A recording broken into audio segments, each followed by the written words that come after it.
Bonjour monsieur, dame, comment allez-vous? Écoutez, moi ça va très bien, c'est Nico. Écoutez, si je suis ici, c'est parce que je voudrais vous parler d'un truc. J'ai reçu quelque chose hier et dès que je l'ai reçu, j'ai regardé ce que c'était, j'ai dit oh là là, j'arrête tout de suite. Je vais avoir des émotions quand je vais ouvrir ce produit et je veux les partager avec vous. Donc voilà ce que j'ai reçu hier, le Nokia 8110, le Banana Phone, le fameux, celui qui avait été promu dans le premier Matrix en 1900, c'est quelle année? 99? C'était avec qui déjà? Kev Adams? Non, je déconne. C'était avec Keanu Reeves évidemment et Larry Fishburne. Et en fait, c'est un téléphone qui était inaccessible.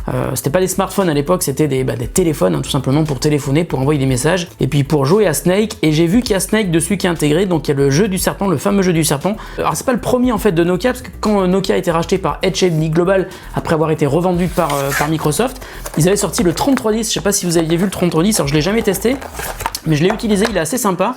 Il est pas 4G en revanche, il est juste 3G et il est Wi-Fi je crois.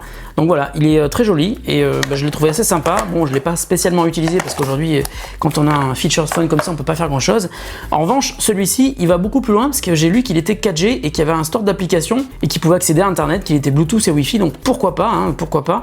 On va le découvrir. Donc le 8110 de Nokia, c'est un téléphone que j'ai pas spécialement entendu, mais que j'ai découvert comme tout le monde en février dernier quand il a été annoncé par Nokia au Mobile World Congress à Barcelone. Donc voilà, je l'ai reçu hier et j'ai attendu aujourd'hui pour pouvoir filmer cette vidéo et vous partager la découverte de ce téléphone avec vous.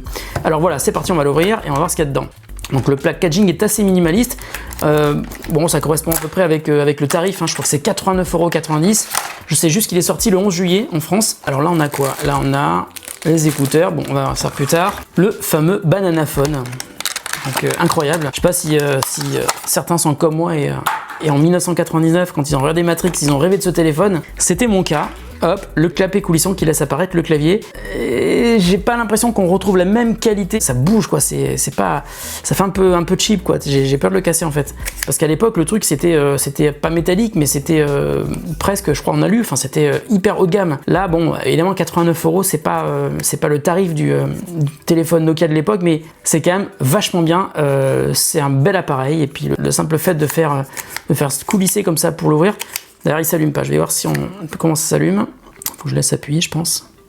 Non, attendez, il y a un bouton sur le côté.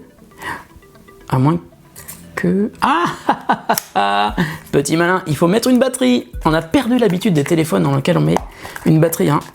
D'ailleurs, je me suis toujours demandé un truc. Ce sont les téléphones dans lesquels on n'a pas besoin de mettre de batterie qui durent le moins longtemps. En autonomie, c'est dingue. Hein. Alors que les feature phones comme ça, tu mets une batterie, mais elle dure 2-3 semaines. Et donc, il doit y avoir la batterie. Ah bah tiens, voilà, la batterie qui est là. Voilà. Tiens d'ailleurs, j'ai pas pensé à regarder les specs du téléphone. Store d'applications, 2 mégapixels, c'est une caméra. Snake, ils mettent ça dans les spécifications, c'est rigolo. Qualcomm 205 mobile platform, ok. Wi-Fi hotspot. Ah, il fait Wi-Fi, il fait hotspot, c'est pas mal. VoLTE, donc il est pas mal. Donc il est aussi 4G LTE. Radio FM avec un casque, le casque est là. Synchronisation contact Google, Calendar, Gmail et Outlook, c'est incroyable. Micro SD jusqu'à 32 Go, micro SIM et nano SIM. Effectivement, il est double SIM. Donc là, il y a nano SIM, là, il y a micro SIM, et puis au-dessus, il y a la carte micro SD. Donc, on va mettre la batterie, on va allumer ce téléphone. Oh, je vous raconte pas l'émotion que j'ai. Je sais pas si chez vous, vous avez la même émotion, mais en étant jeune, hein, parce que j'ai été jeune, j'ai rêvé devant ce téléphone, sans avoir évidemment les moyens de l'acheter. Et puis finalement, j'avais acheté un 3310 comme tout le monde. Après, j'ai acheté un 8210. Et puis après, on est passé au N95, si je me rappelle bien. Puis en plus, après les vrais smartphones. Voilà, on va essayer de l'allumer, donc ça doit être ce bouton-là. Powered by KaiOS. Ils ont carrément développé un OS pour ce téléphone, c'est fou quoi. Il est très très beau, je suis impressionné quoi. Nokia, Connecting People. Je sais pas si vous vous souvenez, c'était leur slogan à l'époque. Ah, par contre, le clavier est pas hyper facile à voir. Hein. Les touches sont toutes petites et les textes qui sont dessus... Incroyable. Ah, c'est vraiment comme à l'époque, hein. C'est la même signature sonore qu'à l'époque, sauf que là on est avec une qualité audio qui n'a rien à voir, qui est bien meilleure je pense. Ah, bah l'écran est grand, hein. L'écran est en couleur, il est grand, il est assez bien défini, il n'est pas hyper lumineux, mais il est assez bien défini, et puis il est très grand, c'est assez sympa. Donc on va mettre en français. Ok, bon, je retrouve mes réflexes de l'époque, donc ça c'est le petit bouton pour naviguer. Suivant. Ok. Ah putain, je suis là. Il n'est pas tactile. Ok, ça c'est chouette. Ah, le réseau, je vais me connecter à Internet. Donc je me connecte sur mon internet. Oh, attendez. Quelle horreur. C'est le T9. Moi j'avais complètement zappé le T9 et je m'étais dit plus jamais ça quoi. Donc T9 c'est t'appuies 3 fois sur la touche 6 pour avoir le N et 4 fois pour le O, enfin c'est horrible. Je vous retrouve dans 2 minutes quand je retaper mon mot de passe, hein, parce que là ça risque d'être long. Oh ça va, finalement on s'y fait quoi. Putain c'est vraiment écrit tout petit, on n'y voit pas grand chose. Hein. One moment later. Putain je transpire tellement c'est le stress de marquer un mot de passe avec le T9 quoi. Putain, je crois que je suis perdu, je sais plus où j'en suis là. Détermination d'une adresse IP. Je suis connecté, ça a marché, c'est génial. Merci d'avoir choisi le Nokia 8110 4G. C'est lui qui m'a choisi, c'est pas moi qui l'ai choisi. Donc voilà, comme je vous le disais, c'est fabriqué par HMD, qui avait racheté donc la marque Nokia à Microsoft. Écoutez, c'est vachement sympa, tiens, il y a une mise à jour. On la fera plus tard la mise à jour, parce que j'aurais quand même découvert le téléphone. Donc, si je me trompe pas, menu du milieu, c'est pour accéder au menu du téléphone. Journal d'appel, donc évidemment, j'ai appelé personne. Contact, store, tiens d'ailleurs, 2048, Guardians. Ah, c'est pas mal ça, tiens, je vais le télécharger. Récupérer. Ok.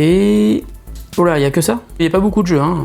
Service, weather, social. Ah, il y a Twitter quand même, dis donc, c'est étonnant. Donc dans social, il y a une application, c'est Twitter. Dans service, il y a weather, le temps. Custom.fr, je sais pas ce qu'ils veulent dire. Il y a Birdie, 1, 2, 3, 4, 5, 6, 1 et 1. Donc il y a 8 applications pour l'instant, c'est pas énorme. Bon, peut-être que ça va, qu'ils vont développer d'autres. Appareil photo, tiens, je suis curieux de voir l'appareil photo. Ça va pas être terrible. Ah, alors attends, ok, on autorise. Bienvenue dans l'appareil photo, appuyez sur la touche gauche ou droite pour changer entre le mode photo et vidéo. Je vais voir qu'est-ce qu'il y a quand on est dans les options. Ok, il y a un flash, un retardateur, grille. Ok, bon, il n'y a pas beaucoup d'options. Hop, on va revenir en arrière, je vais faire une photo. Et cette photo, je vais vous la mettre dans le test. Attention. Voyons ce que ça donne. Ah, la tête de tueur. Option, qu'est-ce qu'on peut faire avec partager, définir comme fond d'écran? Non, ça va aller, merci. Ok. Zoom, on peut zoomer. Oh merde. Non mais c'est quoi ce truc? Ok, d'accord, j'ai compris. La vidéo. Ah bah écoute, on va faire aussi un test, je vais voir ce qu'il y a dans les options. Résolution de la vidéo faible, standard, élevé, on va se mettre en élevé, comme ça sera fait. Je vais vérifier que j'ai bien fait ça. Ouais. Allez, la vidéo, ou mode appareil photo, vidéo. Ok, on va filmer un truc. Salut à tous et bienvenue sur The Grand Test. Aujourd'hui on va tester un téléphone que je n'attendais pas du tout, mais qui est arrivé tout seul comme un grand jusqu'à chez nous. C'est le Nokia 8110. Non, ce n'est pas une blague, vous avez bien entendu. Bienvenue dans le test du Nokia 8110 4G version 2018. On voit l'habitude du mec qui a l'habitude de parler dans la caméra. Donc le Snake, tiens on va aller voir le Snake, à quoi ça ressemble. Je suis hyper impressionné parce que j'ai jamais possédé de 8110 et j'ai l'impression d'avoir le vrai 90 de l'époque. Manger le plus de pommes possible avant la fin du temps, tu dois manger au moins 10 pommes. Manger des pommes quoi. Ok, bon c'est un Snake quoi. Ok. Pas mal. Voilà, bon c'est le Snake, c'est un Snake, classique. Donc l'appareil photo c'est fait, les messages. YouTube, je rêve. YouTube, j'ai vu l'icône YouTube, c'est pas possible. Qu'est-ce que tu veux regarder YouTube là-dessus quoi? Ah d'accord, ok, donc le petit curseur qui est là permet d'accéder à la souris. On va chercher The Grand Test. Clac. C'est pas vraiment du tout évident de taper. Oh bah tiens, The Grand Test, c'est bon, il a trouvé. Clac, The Grand Test. Mais qui peut regarder une vidéo sur cet écran quoi? C'est hallucinant. Ah tiens, on va regarder un truc sur le Osmo Mobile. C'est quand même tout petit, franchement, tu te tues les yeux quand tu vois ça. Ah c'est anecdotique en fait, tu peux pas... T'as un casque donc tu peux brancher, tu peux écouter mais... Wow. Ah il y a quand même un mode plein écran, voyons ce que ça donne. Attends. Ah voilà. Ouais, merde. C'est vrai que c'est pas tactile donc... Parfois ça ne se passe pas du tout comme ça et on peut se retrouver... c'est pas la classe quand même. Regardez. C'est exactement ce qu'il se passe en passant du Osmo Mobile 1, on va l'appeler OS. Ah merde, j'ai éteint le truc. Donc si tu fermes le clavier, ça quitte l'application peut-être ou ça l'arrête? Ça l'arrête. Ok, bon on va quitter YouTube. C'était intéressant. Oula, il y a eu un petit lag quand il y a eu la bascule. Qu'est-ce que c'est que ça? Assistant? C'est l'icône de Google Assistant. Ils ont pas mis Google Assistant là-dessus quand même. Je suis impressionné là.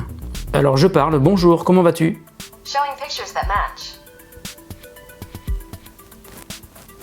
crois on s'est pas compris là. Abuja Roadmate. Ah d'accord, il a cru que je parlais en anglais. Oh d'accord, bon alors attends, peut-être qu'on peut le mettre en français d'une manière ou d'une autre, je sais pas comment ça marche. Bon, on verra plus tard. En tout cas, il y a Google Assistant, ce qui est quand même assez hallucinant. Navigateur, donc il y a quand même un navigateur, les photos, email, vidéo. Je pense que ça doit être comme la musique, on doit pouvoir stocker du contenu sur la carte micro SD. Google Maps, alors ça c'est quand même incroyable. Qui l'eût cru que dans le banana phone, on aurait pu aller sur Google Maps, quoi. C'est complètement dingue. Bah, ça marche. Écoutez, ça marche. Et puis, qu'est-ce qu'il y a d'autre? Bah, il y a Google, donc faire des recherches Google. Et dans les paramètres, qu'est-ce qu'on a? Donc du Wi-Fi, du Bluetooth, géolocalisation activée, gestionnaire des SIM, parce qu'il est double SIM, c'est vrai. Écoutez, je vais faire la mise à jour et puis on va arrêter cette vidéo ici parce que ça fait déjà beaucoup d'émotions en quelques minutes. Voilà, ça fait 16 minutes que je tourne et ça fait 16 minutes que j'ai découvert ce téléphone avec vous. Voilà, je vais aller me prendre une douche parce que j'ai très très chaud. Ce téléphone m'a donné beaucoup d'émotions et en plus c'est la canicule dehors. C'est le Nokia 8110 mais en version 4G et avec le clapet qui coulisse, hein, enfin qui bouge un petit peu, c'est dommage. En même temps, c'est pas le tarif du Nokia de l'époque, hein. En tout cas, Nokia a fait un très très beau coup. Ils ont fait un beau téléphone qui est en jaune et qui existe aussi en noir, qui est vendu 89,90 € et c'est quand même un sacré moment d'émotion. Quasiment 20 ans après la sortie de ce téléphone, je suis assez bluffé. Le Nokia 8110, voilà, c'est la fin de cette vidéo, j'espère qu'elle vous a plu, j'espère que ce téléphone vous a plu. Merci beaucoup Nokia de m'avoir envoyé le téléphone. Alors, je l'aurais peut-être acheté en fait si j'étais passé devant une boutique, j'aurais sans doute craqué rien que pour le côté émotionnel que ce téléphone peut m'apporter des années après avoir été incapable de l'acheter parce que je n'avais pas les moyens. Eh bien, merci beaucoup, c'est très très gentil, puis ça va me donner aussi l'envie de réutiliser le 3310. Voilà, 3310 de Nokia toujours.